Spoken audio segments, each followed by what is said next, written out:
நூல், மிகப்பெரிய புண்ணியம் செஞ்சால் மட்டும்தான் இந்த இடத்துக்கு வர முடியும். இந்த நூல் வந்து ஞான நூல், இது கிடைக்கும். இங்கே வந்து நம்ம பேசினோம்னா அப்புறம் என்ன பண்ணுறது?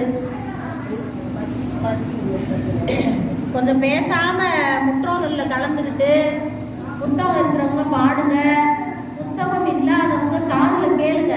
கேட்கறது மிகப்பெரிய புண்ணியம்தான், பேசக்கூடாது. திருச்சிற்றம்பலம். பதிகம் 23